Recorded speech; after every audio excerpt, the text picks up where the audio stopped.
Ser Podcast. Las 8 de Hoy por Hoy en Ser Podcast. Hola, muy buenos días. El accidente ocurrió ayer domingo a la altura de Adamuz, en Córdoba, a las 8 menos cuarto de la tarde. Un tren Irio que había salido de Málaga e iba a Madrid descarriló justo en el momento en el que por la otra vía pasaba en dirección contraria un Alvia con dirección a Huelva. Pasaba a 200 kilómetros por hora. Los últimos vagones del Irio, que fueron los que se salieron de la vía, chocaron con los dos primeros vagones del Alvia, que salieron despedidos y cayeron por un talud de varios metros. Desde ayer y durante la madrugada, los servicios de emergencia y un batallón de la UME han trabajado para llegar a esos dos vagones, a bordo de los cuales iban 50 personas y que quedaron convertidos en un amasijo de hierros. Dijo anoche en su comparecencia el ministro de Transportes, Óscar Puente, que el accidente le parece tremendamente extraño, es textual, porque ocurrió en una recta que había sido revisada hace unos meses. Sastre, buenos días. Buenos días, Barceló. El accidente es tremendamente extraño, es en una recta. Realmente, bueno, pues todos los expertos en materia ferroviaria que han estado hoy aquí, que están en este centro y los que hemos podido consultar, pues están tremendamente extrañados del accidente, porque como les digo, es raro, es muy difícil en este momento de explicar. Esperemos que la investigación pues nos ayude a esclarecer qué es lo que ha sucedido. Vamos a empezar con la actualización del balance, que deja ya a 39 personas fallecidas. Javier Bañuelos, buenos días. ¿Qué tal? Buenos días, Áñez. Pues sí, es un balance que sigue siendo provisional. Insisten en ello los equipos de emergencia presentes en la zona. 39 fallecidos ya en este accidente ferroviario de Adamuz. Es la última cifra de víctimas mortales que confirman a la SER fuentes del operativo. Ya anoche, Ángel, avanzábamos que a primera hora de la mañana de hoy conoceríamos nuevos datos después de una intensa noche de trabajo para escarcelar los cuerpos atrapados en esos vagones del Alvia que cayeron por el talud de 4 metros. El trabajo de la maquinaria pesada presente ya en la zona desde las 6 de la mañana está siendo clave para culminar la recuperación de esos cuerpos atrapados, pero es llamativo, Ángels, que en este trabajo ya no participa la UME. Nos confirman que la UME ya no está interviniendo en esa zona. Los 40 militares de la unidad militar de emergencia fueron desactivados a las pocas horas de llegar. La cifra de heridos se mantiene, es el mismo dato que ya conocimos ayer. Al filo de la 1 de la madrugada hay 29 personas ingresadas en diferentes hospitales, de ellas 5 en estado muy grave. Además hay otros 123 viajeros que están heridos de diversa consideración, pero que no han tenido que ser hospitalizados. Maño, actualizamos si hay cualquier novedad. Hasta luego. Un abrazo hasta ahora. El frenazo que pegó el tren primero nos alertó, pero luego vino seguido de otro frenazo muy grande, que fue cuando se empezaron a caer las cosas del tren, la mesa se arrancó por completo, se nos cayó encima. Un señor se nos vino, que estaba sentado en la mesa de 4, se nos cayó encima de mi pareja y mía, y fue el mayor daño que sufrimos, que no fue para tanto teniendo en cuenta las circunstancias. Bianca era pasajera del Alvia, cuyos primeros vagones salieron despedidos. Es uno de los testimonios que hemos ido recogiendo desde anoche y durante toda la madrugada en el especial que les hemos ofrecido aquí en la antena de la cadena SER, y donde hemos escuchado a Raquel, interventora de uno de esos convoyes. Y me dio la cabina de atrás por eso, a guardar las cosas. Iba sentada en el asiento del maquinista en la cabina de atrás y con la puerta cerrada. He salido despedida desde la cabina de atrás hasta la sala de viajeros, que he abierto la puerta con la cabeza y he perdido el conocimiento. Pero bueno, he podido andar hasta la zona de donde están los bomberos y demás. Adamuz es un pueblo de Córdoba, de la provincia de Córdoba, en el que viven 4.000 habitantes que desde las 8 menos cuarto de la tarde se volcaron en intentar ayudar a los heridos. Esta madrugada hemos hablado aquí en la SER con el alcalde, que es Rafael Moreno. Agradecerle al pueblo de Adamuz porque se ha volcado desde el primer minuto. La gente ha traído mantas, ha traído comida, ha traído de todo. Incluso ha habido voluntarios allí ayudando a las personas heridas. Había una persona con un quad que era el único medio que podía acceder, una persona aquí desde Adamuz con un quad todoterreno, trasladando heridos y bueno, así se ha volcado el pueblo. Las tareas son especialmente complicadas con esos dos vagones del Alvia que cayeron por ese talud de 4 metros de profundidad, de difícil acceso, y donde será complicado también que llegue ahora la maquinaria pesada necesaria. De hecho, iban a ser claves estas primeras horas del día, cuando llegue ya la luz natural a ese punto. En el Polideportivo de Adamuz está María Eugenia Vilchez. Buenos días. Buenos días, Ángeles. Pues la oscuridad de la noche que nos ha ido acompañando durante estas últimas horas está cediendo ya. A esta hora ya está empezando a clarear y en poco más de media hora habrá amanecido aquí en Adamuz, lo que debe mejorar las condiciones para el rescate de las víctimas de este accidente que siguen, como sabéis, atrapadas en los vagones. Durante la noche y con ayuda de luces y generadores de emergencia, los equipos han seguido trabajando sin descanso, coordinados por la Junta en el puesto de mando avanzado. Aún quedan personas atrapadas en los vagones siniestrados, aún quedan también desaparecidos cuyas familias no han podido ponerse en contacto con ellos. Adamuz y sus vecinos no han dormido pensando en las víctimas de esta tragedia. El trasiego no ha parado durante la noche, la carretera sigue cortada, incluso también para los medios de comunicación, que todavía no hemos podido acceder al lugar del incidente. María Eugenia, ¿tuviste al llegar ayer cómo se montó incluso un hospital de campaña? Sí, se montó un hospital de campaña con sanitarios y personal de emergencias venidos prácticamente de toda Andalucía, de Extremadura, de Castilla-La Mancha y de otras comunidades. Aquí se atendió inicialmente a las primeras personas, a los primeros heridos. Muchos de ellos llegaron a pie, otros en autobús, otros en coches particulares, otros en los coches de las personas y de los operativos de emergencia. Aquí se atendió inicialmente a las personas que sufrieron el accidente y finalmente, casi prácticamente a las 2 de la mañana, ese operativo finalizó y empezaron a volver a sus lugares de origen, sí, en autobuses o, en el caso de las personas que tenían heridas de gravedad, a los hospitales que han ido acogiendo a estos pacientes, el de Córdoba y el del resto de provincias andaluzas. María Eugenia, gracias.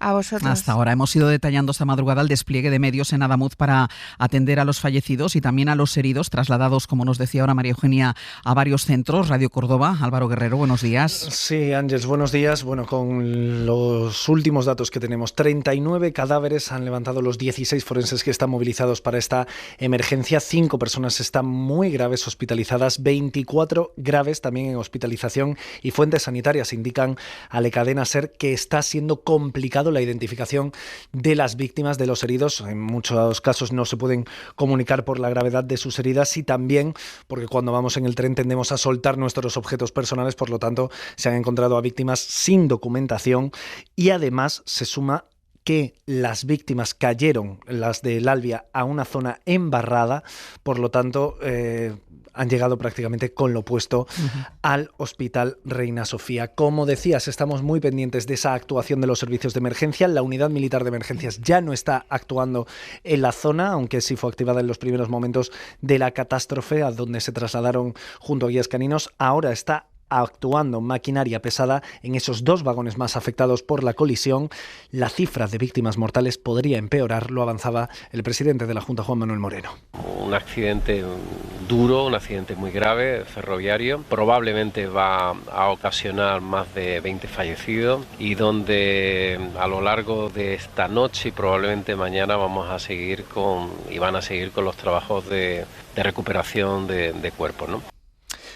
Recordamos que se han activado puntos de atención para los familiares de las víctimas, porque eso es lo que más incertidumbre genera hasta ahora, Ángeles, las personas desaparecidas. Recordamos 910 10 20 y puntos de atención psicológica también en las estaciones. Las fuerzas de seguridad y las autoridades han pedido despejar al máximo las carreteras de acceso a Adamuz y piden a la ciudadanía que no acuda a los hospitales de la ciudad de Córdoba, salvo en caso de extrema necesidad, evidentemente. El Centro de Transfusión de Sangre también llama a la población a que acuda para aumentar también las reservas. Ha sido una noche muy larga en los hospitales de Córdoba y en especial en su hospital de referencia, en el Reina Sofía, no solo por el trabajo de los médicos y los sanitarios, sino también por las escenas que se han vivido a sus puertas, familiares que se acercaban para saber si estaban allí sus parientes y cómo estaban, familiares que no sabían dónde acudir.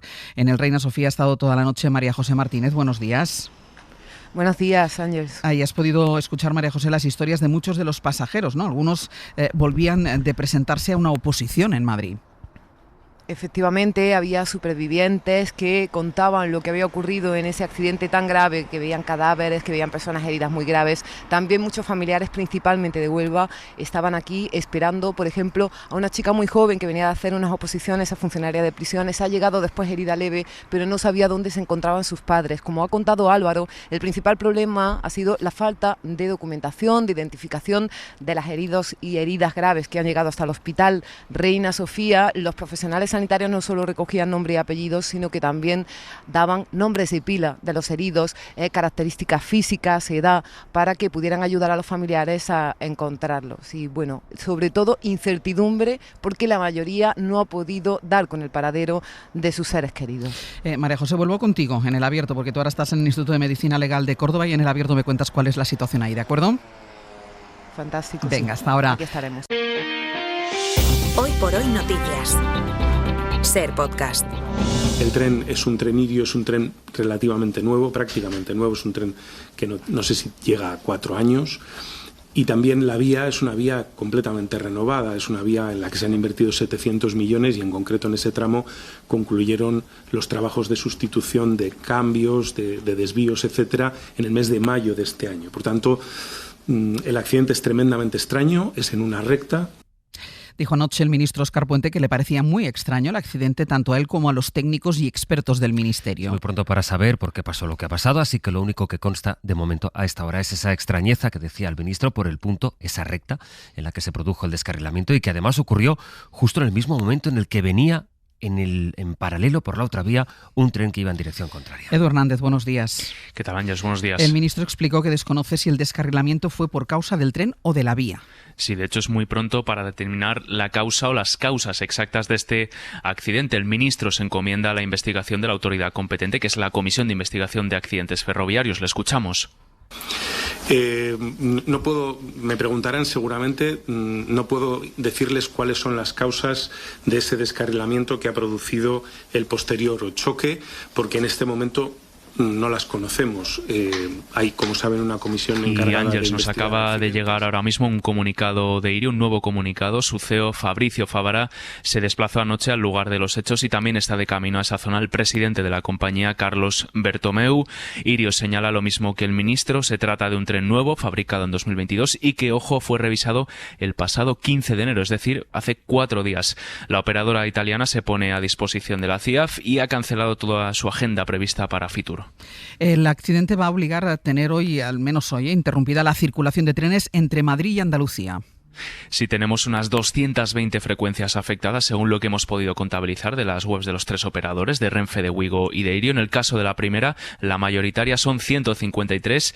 La mayoría se concentran en la ruta Madrid-Córdoba, aunque también afecta a los recorridos del sur, el resto de recorridos que van hasta Sevilla, Málaga, Huelva, Cádiz o Almería. Todos estos van a estar paralizados durante el día de hoy y se prevé que también durante los próximos días, porque, como decimos, es una operativa bastante complicada, la de retirar todo el material ferroviario afectado. En Wigo son 16 frecuencias afectadas, la mayoría también en ese Madrid-Córdoba, y en el caso de Irio son 38. Edu, gracias. Hasta luego. Vamos a comprobar cuál es la situación en las principales estaciones afectadas, empezando por la estación de Atocha en Madrid. Leo Rodríguez, adelante. Pues 2 imágenes ahora mismo. Los puntos de información tanto en Renfe como en Irio están completamente llenos de personas a las que les han cancelado el viaje. La respuesta en los 2 casos es la misma: no tienen alternativas para viajar a Andalucía durante el día de hoy, pero les ofrecen un reembolso del 100% para los viajes cancelados. En la salida de la estación parece que ya han llegado todos los autobuses que transportaban de vuelta a Madrid a las personas de los trenes afectados. Aquí están activados tanto el SAMUR como la Cruz Roja para ayudar a los afectados, especialmente con atención psicológica que podrían necesitar, pero en cuanto a formas de hacer el viaje Madrid-Andalucía, ahora mismo nos cuentan que solo 2 alternativas, o por coche o por avión. En la estación de Santa Justa, en Sevilla, Natalia Perares, buenos días. Buenos días. Aquí hay un goteo constante en las oficinas de información de Santa Justa, que ha permanecido toda la noche abierta. Los pasajeros que perdieron anoche su tren o que fueron devueltos aquí se han ido marchando en autobús o en coche, y se suman ahora los viajeros que tenían previsto circular hoy en AVE. Se les está comunicando que se les va a devolver el dinero y están buscando alternativas en autobús. Hace unos minutos se marchaban 2 grupos de alumnos de un instituto y del Liceo Francés de Sevilla que han decidido compartir autobús para poder viajar a su destino a los Pirineos. Los media distancia, los cercanías sí funcionan con normalidad. Acabamos de hablar con 2 médicos de Córdoba que no han podido llegar al Hospital Reina Sofía a las 8 de la mañana porque han cancelado los billetes de su Avant. Les dicen que para dar prioridad a los familiares de las víctimas. Hoy por hoy noticias. Ser Podcast. El accidente entre esos trenes de alta velocidad se ha tragado todo lo que estaba previsto para hoy en nuestro país. También la cita política más destacada, la reunión por primera vez en 10 meses del líder de la oposición con el presidente del gobierno, que le iba a recibir en el Palacio de la Moncloa. Guillermo Lerma, buenos días. ¿Qué tal? Buenos días, Ángeles. Los dos han acordado suspender ese encuentro. Sí, el presidente del gobierno ha suspendido de hecho toda la agenda que tenía prevista para hoy, por supuesto también ese encuentro con el líder del PP, que anoche mandó un mensaje a Sánchez sugiriendo posponer esa cita, algo que acordaron los equipos de ambos dirigentes que estuvieron en contacto durante la noche de ayer. El encuentro de esta tarde iba a ser el primero de una ronda de reuniones que el presidente del gobierno iba a mantener esta semana con los portavoces de los grupos para analizar el contexto internacional, una ronda que va a quedar también pospuesta. Toda la atención debe estar en la emergencia, escribió ayer el líder del PP en redes sociales. Sánchez aseguraba que todos los servicios de emergencia están trabajando de forma coordinada y sin descanso. Los presidentes de prácticamente todas las comunidades pusieron ayer a disposición de la Junta y del Gobierno Central sus recursos. Las condolencias llegaron desde todos los partidos. La única nota discordante la puso Ángels, el líder de Vox, Santiago Abascal, que aún con las víctimas en los trenes escribió en redes: por desgracia, como en tantas catástrofes, no puedo confiar en la acción de este gobierno. Nada funciona, dijo Abascal, bajo la corrupción y la mentira. Gracias, Guille. Hasta luego. Para no perderte ningún episodio, síguenos en la aplicación o la web de la SER, Podium Podcast o tu plataforma de audio favorita.